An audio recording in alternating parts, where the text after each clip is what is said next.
이재명 정부의 첫 번째 수출 잭팟을 터뜨린 기업은 방산기업인 한국항공우주였습니다. 필리핀 국방부가 다목적 전투기 FA-50 12대를 우리 돈 1조 원에 추가 구매하기로 결정했습니다. 저비용 고효율의 우수성이 재구매로 이어졌다는 평가가 나옵니다. 산업부 배창학 기자와 알아봅니다. 배 기자, 한국항공우주가 필리핀에 전투기를 납품하는 게 11년 만이라면서요? 예, 카이가 필리핀 국방부와 현지 시간 3일, 우리 시간으로는 오늘이죠. 총 7억 달러에 달하는 우리 돈 약 1조 원 상당의 FA-50 경공격기 12대를 추가 공급 계약했습니다. K방산이 올해 들어 달성한 수출 규모 가운데 가장 큰데요. 카이는 필리핀과 지난 2014년에도 FA-50 12대 납품 계약을 맺은 바 있습니다.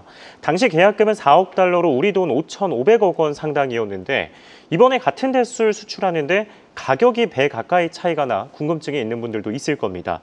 이는 물가 상승률이 반영된 데다 MRO라는 수리 서비스 제공 비용도 더해졌기 때문이고요. 카이가 동일 기종을 같은 나라에 수출하는 것은 이번이 처음으로 필리핀이 FA-50의 성능에 만족한 것으로 풀이가 됩니다.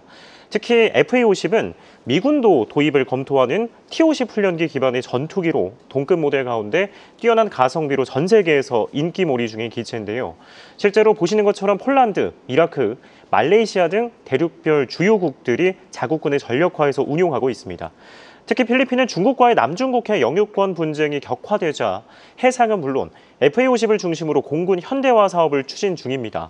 필리핀이 글로벌 톱티어사들의 신형제품 대신에 10년 넘게 사용을 하고 있는 FA-50을 또 한 번 낙점했다는 점에서 의의가 있다는 것이 전문가들의 분석이고요.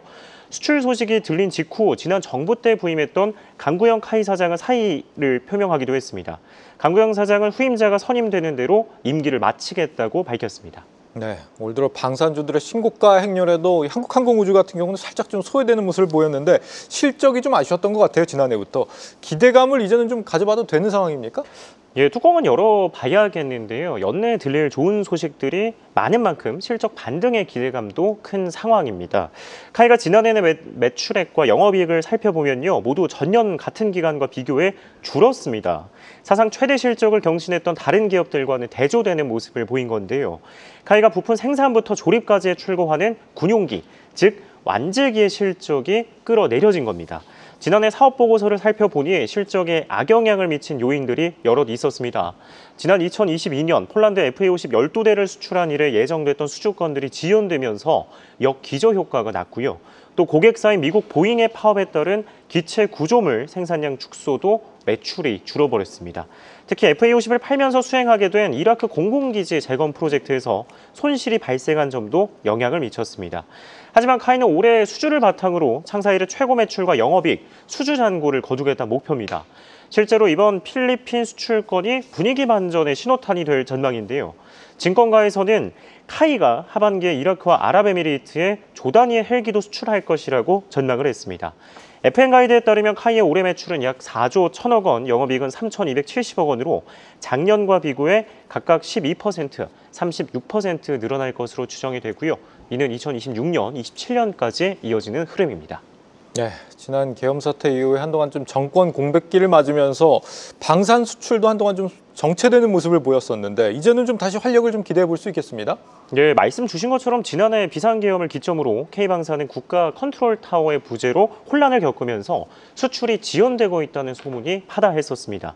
산업의 특성상 국가 간 거래 성격을 띠는 만큼 상대 국가들은 차기 대통령이 당선되고 또 국방장관이 임명되어야 도장을 찍겠다며 계약을 미뤄왔다는 이야기였는데요. 하지만 오늘 새 정부 출범과 맞물려서 방산 수출을 위한 컨트롤 타워가 만들어지고 대통령 주재 회의 정례화도 정해지면서 수출에 힘이 실릴 것으로 보입니다. 대표적으로는 업계 관계자들이 꼽은 수혜 품목으로는요. 카이뿐 아니라 현대로템의 60억 달러, 우리 돈 약 9조 원의 폴란드 K2 전차 2차 계약 협상이 이르면 이달 내 끝날 것으로 내다보고 있고요.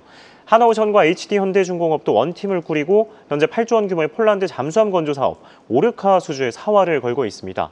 폴란드가 이달 안에 우선 협상 대상자를 선정하고 연내 최종 사업자를 선정하기로 한 만큼 정부 차원의 지원이 절실한 상황입니다.